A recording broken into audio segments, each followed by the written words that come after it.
Je vous avais indiqué il y a quelques mois que le budget annexe des parkings était fragile et que nous ne voulions pas prendre le risque d'emprunter de peur de ne pouvoir rembourser sur ce budget propre.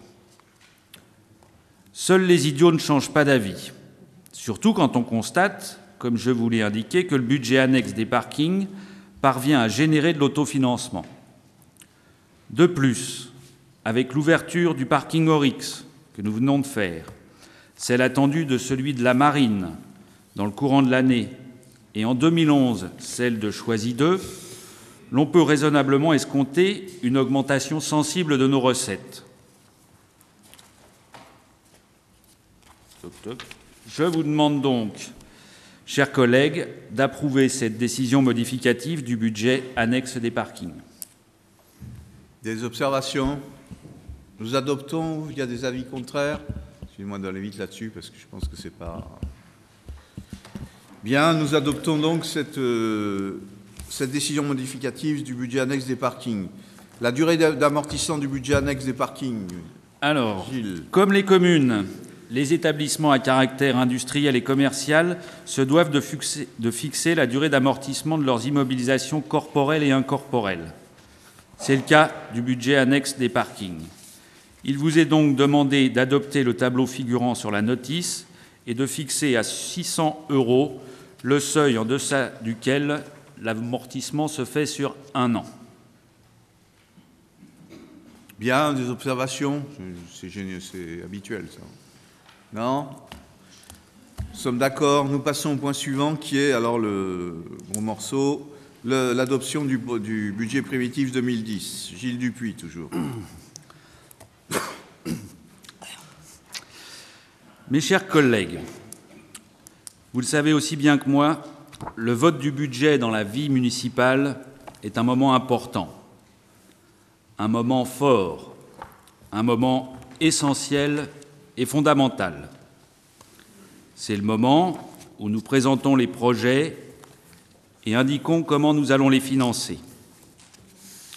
Ce moment est là, et c'est pourquoi je vous demanderai toute votre attention. Je tiens tout d'abord à remercier la direction générale et peut-être surtout le service financier dans son ensemble pour le travail fourni, souvent le soir et le week-end, afin de vous présenter des documents d'une excellente qualité, documents que vous avez reçus. Je l'ai déjà dit tout à l'heure, mais en bon enseignant, je sais que répéter les choses n'est pas forcément inutile. Et je vous redis donc que la commission finances s'est réunie avant-hier soir. Nous n'avons pas répondu lors de cette commission à toutes les questions de M. Lanoé. Les questions techniques que je lui ai proposé de poser par écrit et auxquelles je me fais fort de répondre le plus rapidement possible. La préparation budgétaire, débutée dès le mois de septembre avec l'ensemble des services municipaux, s'est vue perturbée dans sa sérénité par, devinez,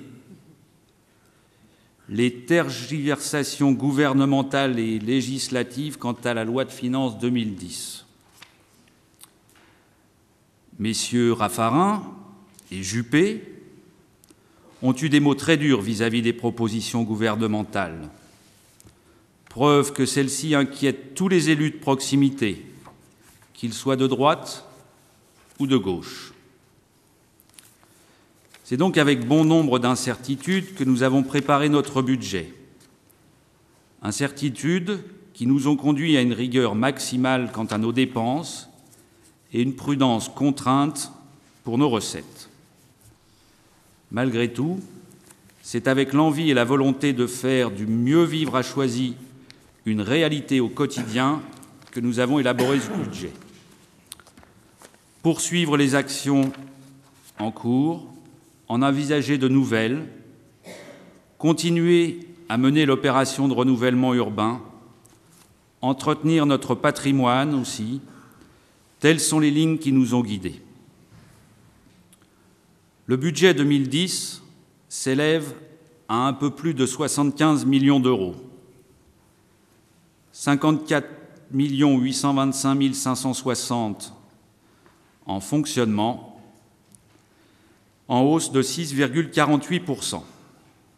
Concernant les charges de personnel, elles n'augmentent que de 1,38%. Une augmentation très faible qui marque bien, là encore, notre volonté affirmée de limiter nos dépenses dans ce secteur.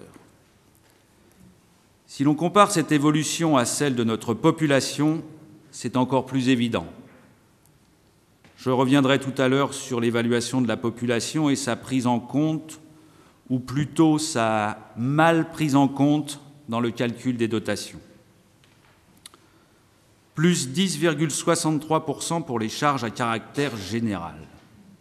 Diantre, fichtre, bougre, 10,63%. Mais comment est-ce possible? Tout d'abord, cela s'explique par une augmentation des frais de la restauration scolaire. Plus d'élèves, plus de repas, plus d'achats de nourriture. C'est peut-être bien lié là encore à l'augmentation de la population. Ensuite, une demande récurrente de nos concitoyens concernant la propreté de la ville, et notamment la propreté les week-ends. Enfin, des frais d'actes de contentieux avec le concessionnaire Géraud et Fils pour un montant de 1 540 000 €. Nous parlerons un peu plus tard dans l'ordre du jour de ce contentieux et de la proposition faite pour en sortir. Parmi les charges à caractère général, nous retrouvons bien entendu les dépenses habituelles, des dépenses nécessaires au bon fonctionnement des services, que ce soit la fourniture d'eau, de gaz, d'électricité, la restauration scolaire, les services enfance, petite enfance, jeunesse, sport, culture, prévention, sécurité, hygiène et santé, communication, relations publiques, bâtiments, habitat, environnement, espaces verts, et un grand pardon à ceux que j'aurais oublié de citer dans ma liste. Mais c'est aussi l'écrivain public, le correspondant du parquet, l'enlèvement des ordures ménagères, l'entretien du réseau assainissement, des bâtiments et des véhicules municipaux. Les autres charges de gestion courante s'élèvent à 4 187 857 €. Elles sont en hausse de 4,8%. On retrouve dans ce chapitre les indemnités du maire et des adjoints, le versement fait aux pompiers, celui fait aux écoles privées, les subventions versées aux associations, les participations aux syndicats intercommunaux, le Grand Godet, Seine-Amont, le Pli, Seport, etc. Et puis les subventions de fonctionnement pour le CCAS et celles du cinéma Théâtre Paul Éluard.